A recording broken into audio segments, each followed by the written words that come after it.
Oleh nè abik tem pisom so mi hi kan chan na sai ka ti lo the lo wa Tawipui bazar a hian aril rudik lutuk luang lutuk te hi nu ho han ko mu zela tan kan du nen anom rel don lo lutuk he pui ka tin tu he tin am mel chang kang hi mel chang kang hi kan bazar tu ai ruk don ni ven chang chuan mel chang kang hi ka ngai su te dia kan khua chei zel tu ta hin ka duwa am pa tu na chu ka comment vak do lo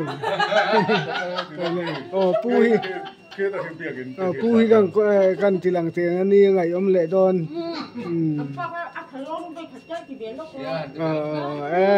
ani chu na lama a fel fai ti kha he ta kan ho chu thar te ini sa thar ni ni pu hi tu le fa te mangai na ko a hian em la lang tham ka ti lang thei lo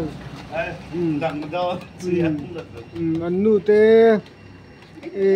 nga mangai me pi po thal thei lo vin ka tu le fa te mangai wang hian when ni theng cham pi tlat ta Tawipui tak kan nei ni ti kha kan sui le ni se mai om dong khop mai sai tua lampang san chin thar ka correspondent tu re ni he pu hi adum khan ya ka ti ka pati ka adum khan ya sa ko ti ni si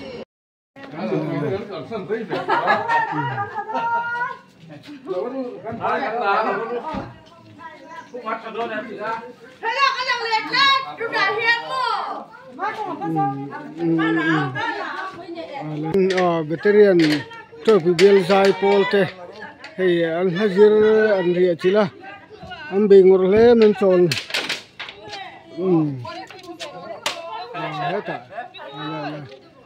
helai hey kala tel ve kala ke man kala tel ve kala hai heta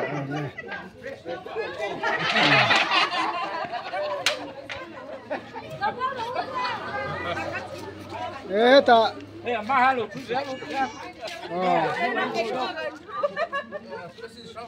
yes veteran church tura hual mek ten nia then hi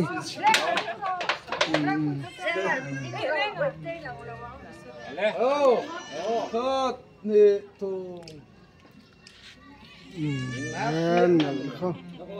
dong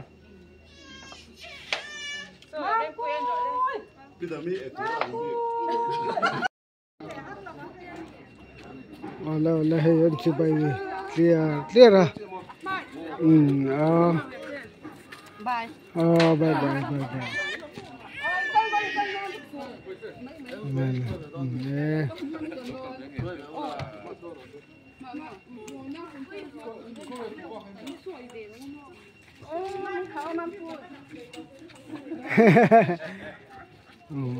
esa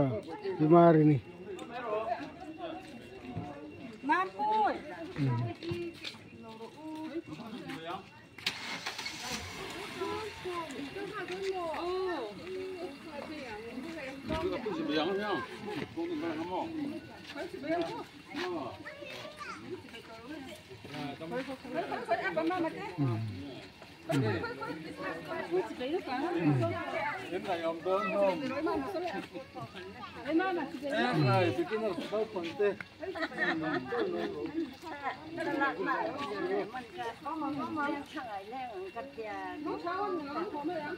Mom.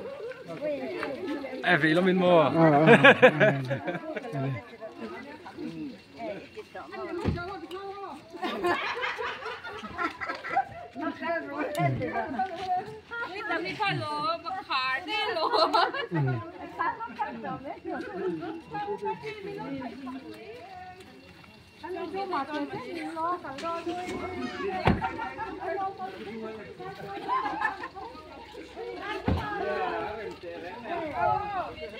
Lên.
Làm điểm ta